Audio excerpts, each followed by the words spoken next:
Hello, it is June 1st and the sixth month of the year. So we're going to look at willingness today as a principle of both sobriety and also emotional sobriety.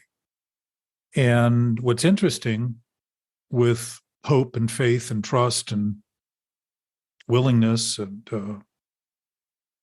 pretty much any of the principles, honesty, etc., is that we can think we're honest, and we can think we have hope, and we can think we have faith, and we can think we have courage, and we can think we have integrity and willingness and humility and brotherly love and all those things, and not actually have any of those things because we are thinking only about what we're thinking rather than the ultimate essence of what principles really are.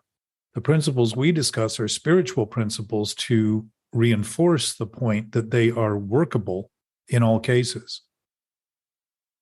And if what I do with the thoughts I have is try to apply them in directions that are unworkable, and then have constant faith at trying over and over and over and over again at what has never been worked or what has never worked, I am using all of these essential characteristics in exactly the wrong direction, and then thinking the consequences of the direction, the frustration and the alienation and the sense of disconnect and the sense of aloneness and the sense of low self-esteem, feeling less than, all of those consequences that come from that misutilization of thinking.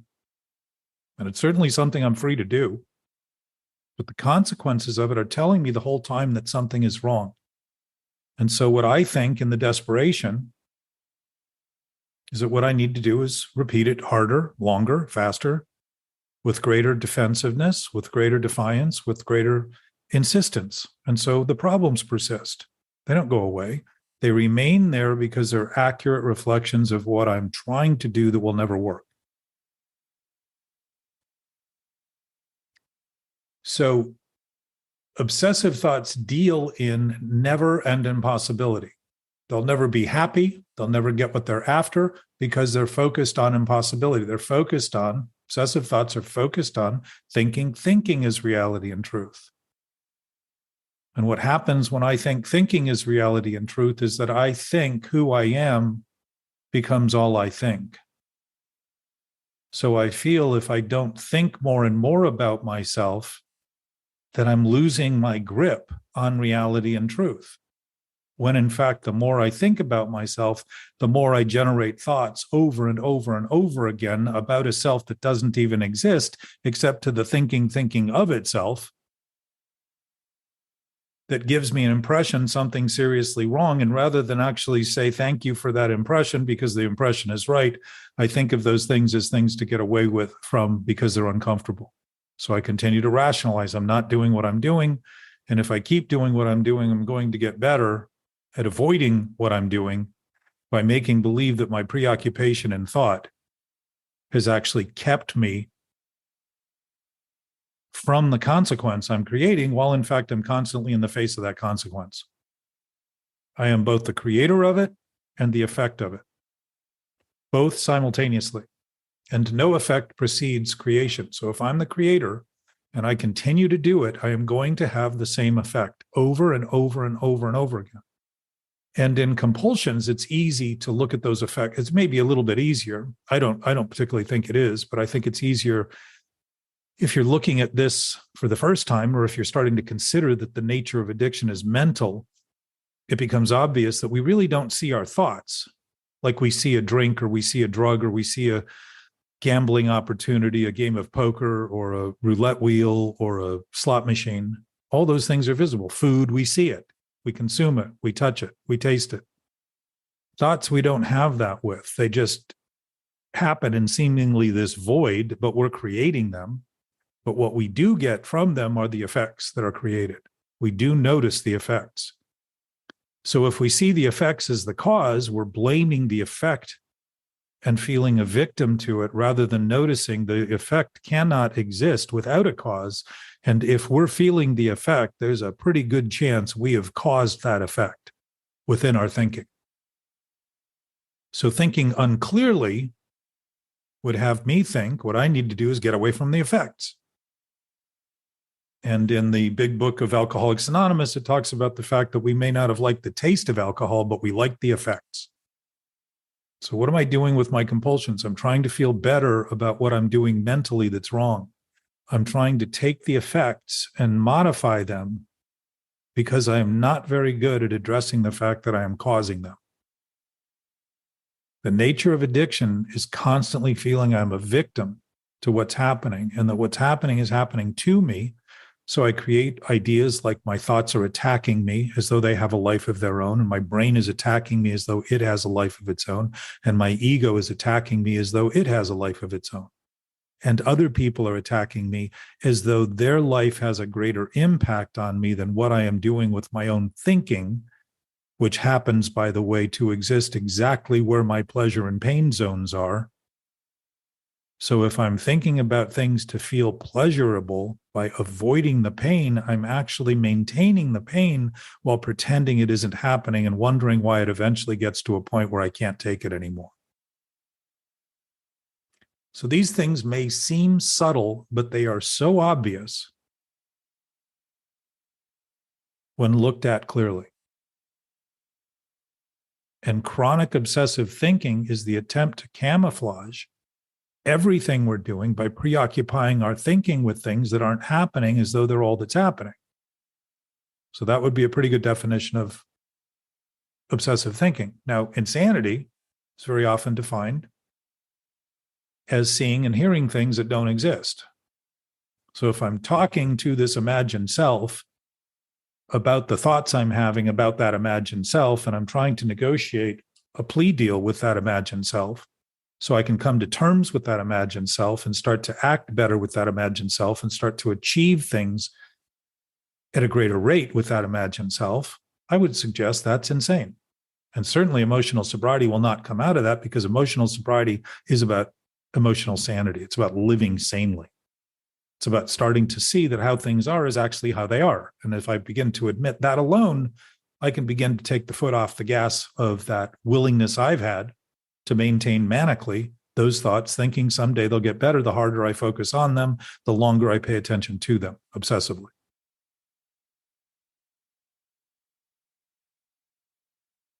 So willingness, like faith, hope, trust, belief, all cut both ways. If I'm willing to have faith in things that are absolutely faithless, I am going to spend a lot of time trying to get enough faith or enough hope or enough trust or enough belief and think that that's the problem. My problem is I don't have enough.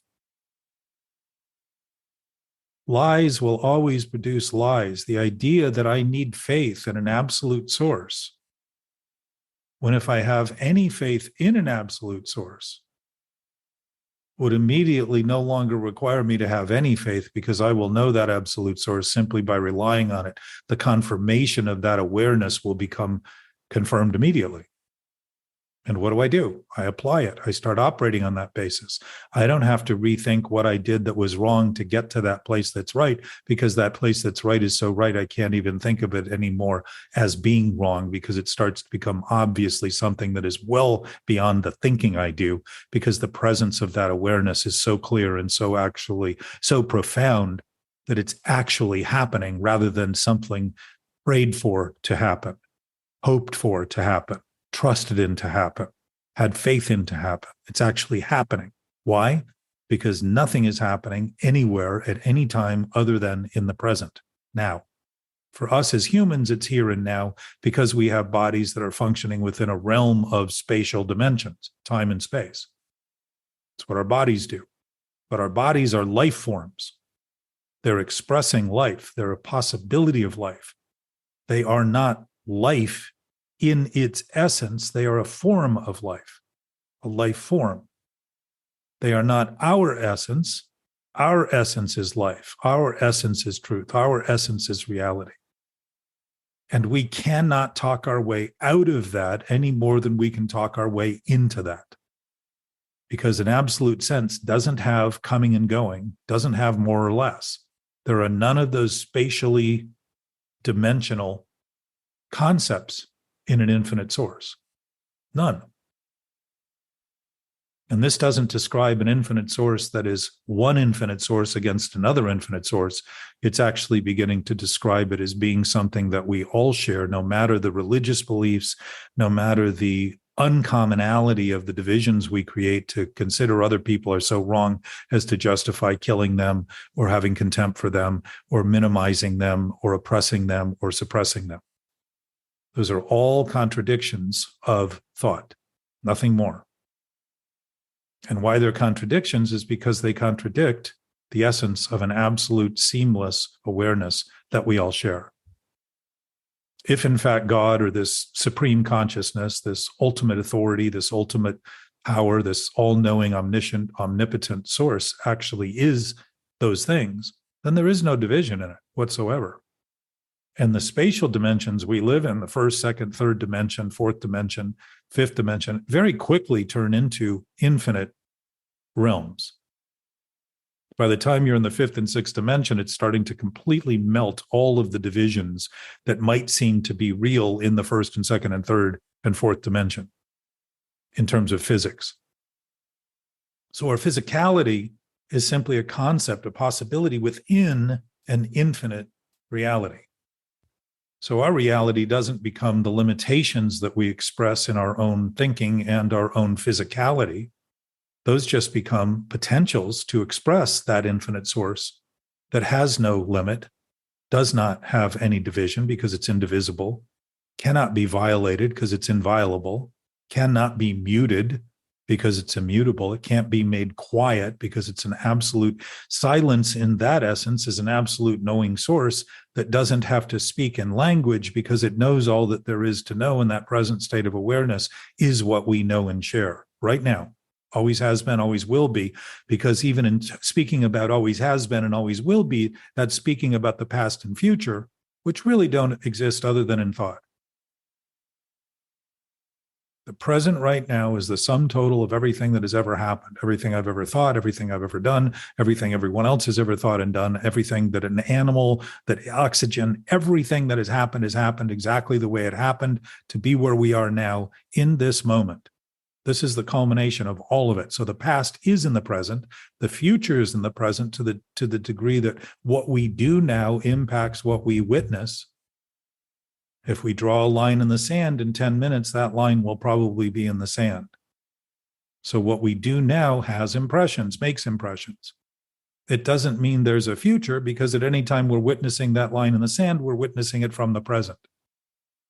So again, like lies only exist in thought, present and future, or past and future only exist in thought.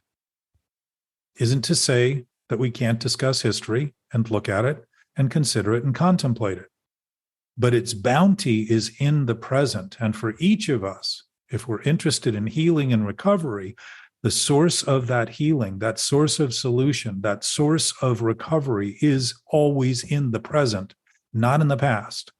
There is no place to research back there that we can figure out and straighten out that doesn't cause present traumatic stress, imagining that we can get someplace that does not exist and change something that's already happened, can't be changed, and fix it in some way that will satisfy us now without creating the stress and anxiety and the impossibility of the exact same form of thinking about imagining that we can go to a place that doesn't exist and fix something that isn't any longer happening, while ignoring the fact that we're already in that place presently here with all that's ever happened. So if there's anything to correct, it's what we're doing with what we thought happened now, because what we're thinking about what happened then is happening now. And this is the place those recovery and solutions are not only found, but they already exist. They're only thought to be found to the lost thinking we've been doing as being reality and truth. And to begin to notice that that reality and truth was never real and true other than to our thinking, all of a sudden allows us to see that present nature has always been where we were while we've been preoccupied by thinking it wasn't. Praying to fix what we continually insist on breaking is just hopeless. It gives us the impression that God doesn't answer our prayers and that there is no ultimate knowing because we can't seem to get to it. Again, the same disconnected logic prevails. Difficulties are just distractions. So we can imagine the problems covered and hidden and not admit it's what we're doing now that is the problem, if what we're thinking about has nothing to do with what's happening now. While in fact, I will suggest, here's how the absolute reveals itself. While we're thinking about what we're doing now doesn't have anything to do with now and everything to do with the past, the only place we're having that thought is in the present. Absolutely where we are, as we are, thinking about it as though we're not. Can you see the conflict?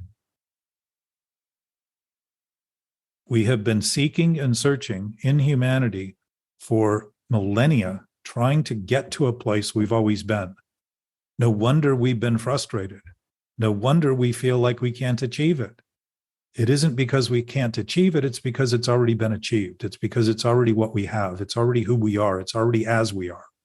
It's always been that way, while we've been frustrated, making believe thinking was our source. Thinking is primary to human potential. Innovation and creativity and imagination is primary to considering things we might want to do that haven't been done or that haven't been realized. But we do not create reality with the things that we manifest. We transform existing reality right now that exists prior to anything that we end up transforming. If I pick something up and whittle it down to turn it into what looks like a bird out of a piece of wood, that transformation is transforming already existing matter. We do not create reality. Thinking about our thinking as a source of reality and truth is insane. It's one of the root causes, if not the root cause, of mental illness. I can't possibly get better doing the thing at the most elementary aspect of my thinking that is wrong. It's impossible. All I can do is try to feel better about it. And if you put that to thought in relation to addiction, that's exactly what compulsions are designed to do. Help me feel better about what I'm doing that's wrong. And why? Because I want to think the effects are victimizing me. Why? Because I want to ignore the cause that I've had in creating those effects. And where am I creating them? Now, with the thought that I'm not doing what I'm doing. Now, here, with you, wherever you are, whenever you're listening to this, it will be now then. Even though then now seems like it's somewhere else, it will be absolutely present. And to begin to consider this is to begin to consider that we restart, redo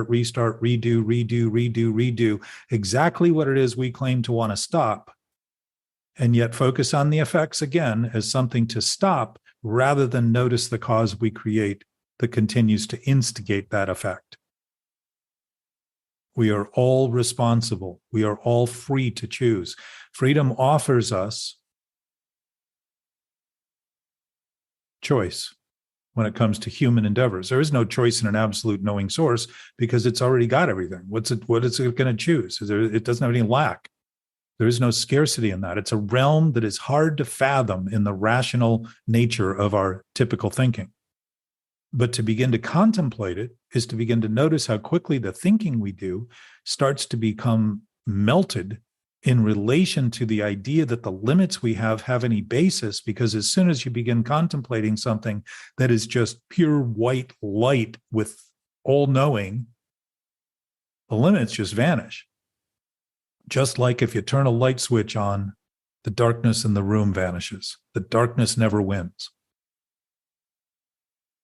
So if the purity of that white light, which is ultimately what the absolutes were about, purity, unselfishness, honesty, love. Purity doesn't have any variation in it.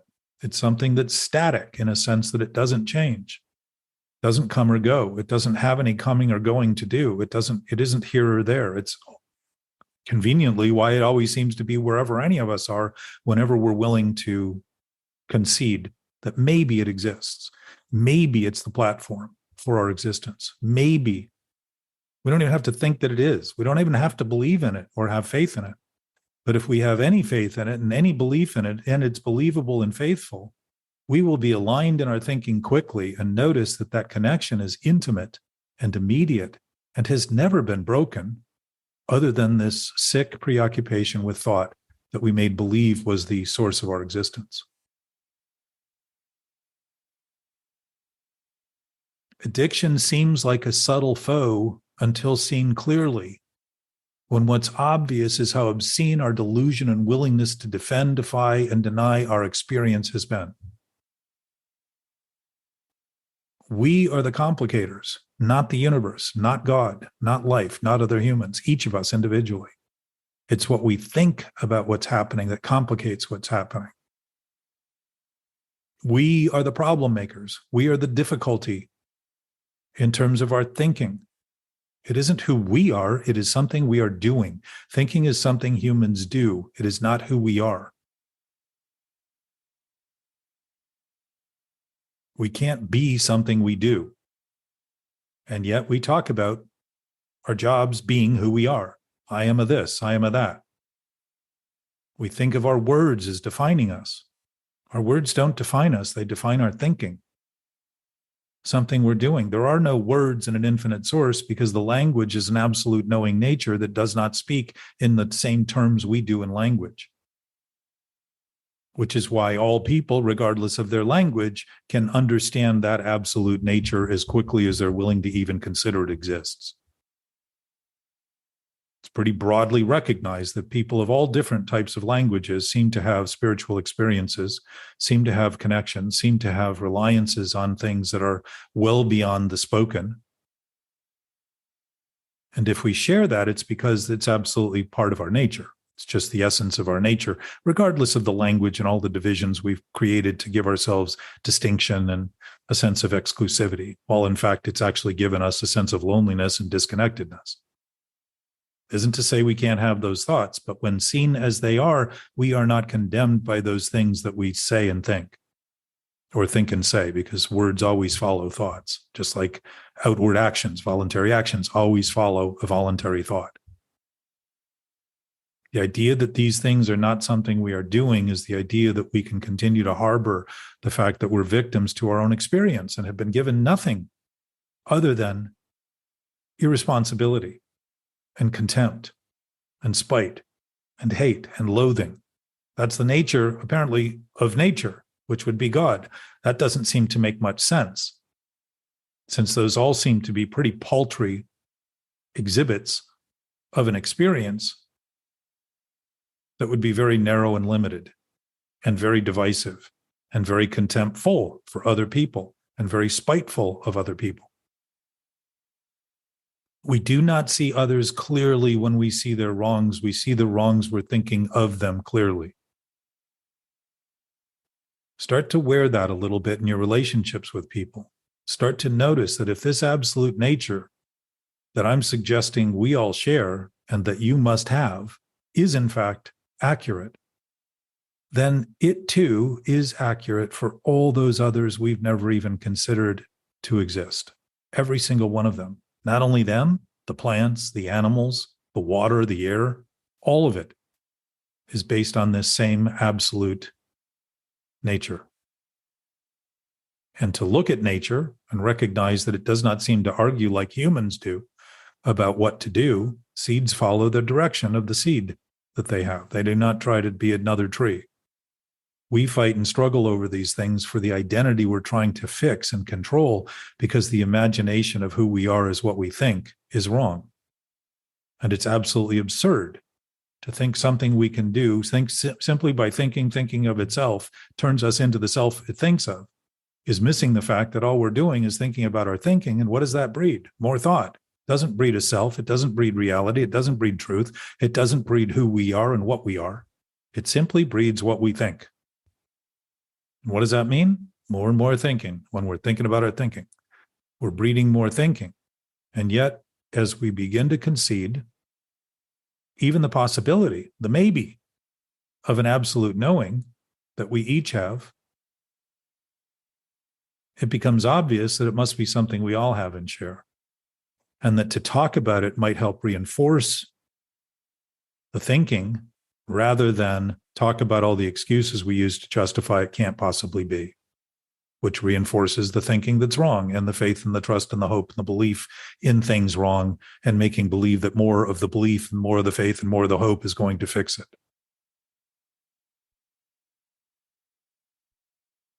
No amount of human effort or will can be used to create what exists presently. None. It is as it is, regardless of what we think. To come to terms with it is begin to notice that to have things in the most general, inclusive way is to begin to have them in a very peaceful way, because it speaks for all things as being synonymously the same, rather than vindictively and differently distinct and exclusive and apart and separate. Once we're willing to see the lengths we go to maintain the thoughts as our source, it becomes obvious that nothing's ever been limited to thoughts or the limits of thoughts. Only our addictive reliance, hoping one day our limited thoughts will come true. That's all we're trying to do in that obsessive thinking, is turn what we're thinking into truth and reality, because we're relying on it as truth and reality. We are the instigators of that condition, and we have been collectively instigating this and made believe because everyone else seems to be doing it, it's the only thing we can do, because it would be absurd to think we can't or shouldn't. And what's interesting about a lie is it always thinks the truth is absurd. And what's interesting about insanity, it always thinks sane is insane. That subtle twist is not that subtle when you're experiencing the impact of it. And when you begin to allow the impacts that you're experiencing be your experience and begin to sit with it, which is a present awakened meditation rather than one where you go into a quiet space and try to be quiet and feel better because you're not hearing anything that's conflicted, starting to look at the conflicts honestly and start to notice how they dissipate as you're willing to have them as they are, rather than make believe they shouldn't be, you'd be better off if they weren't, and all those other kind of thoughts we try to fight what's happening with. We are each free to choose what we want, so trying to justify wanting to act and feel out of order, out of sorts, and insane will never be sane. And if we're each choosing what we want, then we want what's happening now as a guidance system to help us get better rather than get worse. And addiction always wants to get worse in the name of being better. And health always is better in the name of being better, because the nature of health and the nature of healing and the nature of nature has never changed while we have been inflicting on it our own destructive behaviors as a result of the destructive thoughts we've been having, trying to destroy the self we think we are, because living with that self is an interminably impossible condition to create. So isn't it interesting? We want to kill the self we think we are while fighting for the maintenance of it. Again, the internal conflict is obvious and impossible.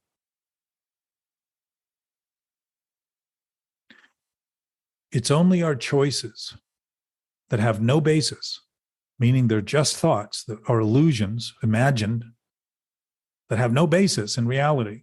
Not to say we can't have those thoughts. We can. When they are seen for what they are, there's no conflict. But when we think they're truth and real,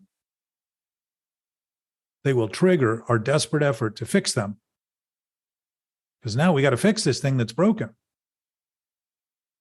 And yet we're maintaining the broken thought by imagining it even exists to fix, rather than notice there's nothing to fix in what doesn't exist. This can seem completely absurd, because to lying, truth is absurd. Again, to sanity, insanity, sanity is absurd. It's preposterous. But sit with it. Notice your experience. I will assure you that you are assured that you do not live in doubt, that you do not live in uncertainty. What you live in are thoughts that you know well enough are doubtful and uncertain. And as you begin to give your experience sufficient credit for actually giving you really good information, you're going to start seeing that what you've been witnessing is not who you are and what the world is and what its people are and what God is. You've simply been experiencing this addictive, chronic attention to your thinking as being reality, when in fact, even in the face of doing that insanely, your body's been telling you accurately that your thoughts are doubtful, your thoughts are uncertain, your thoughts are hopeless, your thoughts are faithless, your thoughts are not trustworthy, because you're making believe they're actually real and true. That transition turns judgment into contempt, when in fact, we're all judging people all the time and things. That's what brains do. That's how they guide us. That's how they assess what's happening in the world. People talk about not judging. We're all judging. We wouldn't know that we weren't judging if we weren't judging. But it's the contempt that comes as soon as we think the thoughts are true and real. It's the loathing that we feel when we begin to think the thoughts about who we think we are true and real. We start loathing, self-loathing happens, self-abuse happens, self-help seems critical. I've got to help myself. I need to start loving myself more. You're trying to love a self that's born in fear and hate. That makes no sense. If love is the nature of an absolute source, we've already got it. It's already all that we have. We're already loved to be given the freedom to deconstruct and destruct ourselves so severely only happens in an absolute unconditional state. If we have so much freedom as to feel that we have no freedom, that's ultimately what freedom is. It's the chance to push the bounds and to pretend that there are bounds and to pretend that the bounds you find are real and true rather than what you're looking for. And as a result, what you're actually finding. The conditions we create that are hard to bear are born in ideas that have no basis but the resistance to reality and truth. That we seem to be fighting for reality and truth while in fact we're denying reality and truth. And if we're denying reality and truth with a fight for reality and truth, then the idea that reality and truth includes a fight is absurd and obscene. It doesn't. Reality and truth doesn't fight, doesn't argue with us. It doesn't fight with us or for us or against us. It simply already is us. It is the nature of us. It is who we are. It is what we are. And that loving source can't give us any more of what's already all that there is. So if we're already loved and we think we need to love ourselves more, imagine the hate we must have in that self to think that all we need to do is constantly love it more to get better. We're fighting against a tide that we're causing. We are the cause and the effect, each of us in our thinking. As we align our thinking with what's actually happening, the knowing nature of our knowing will start to introduce itself to our thinking rather than constantly be preoccupied with our thinking about our thinking. That knowing nature has always been there. It hasn't gone anywhere. It hasn't been less or more because we don't take advantage of it. It's always all that it is wherever we are. Any sense you have that that's not true, begin to notice that's simply what you're thinking only. And having thought your thinking was reality and truth all along, a pretty good chance we might spend a minute continuing to think the same thing while we're starting to actually observe it. And if you can observe it, you're going to start to notice as the observer that you have a keen awareness of what's wrong and also an absolute certain state of knowing what's right. If our choices have no basis, they trigger desperation. And the effort to fix them while we continue to break them is not to notice there's nothing to fix at all in what does not exist. Start to notice delusions are no more than nightmares in a waking state. When we have nightmares, it feels very real. They aren't real, they're simply imagined, and they have the exact same impact on our body. It's the same with these other delusions that we maintain during our daydreams that turn to nightmares. The effects seem real because they mimic reality in terms of if we were witnessing those conditions.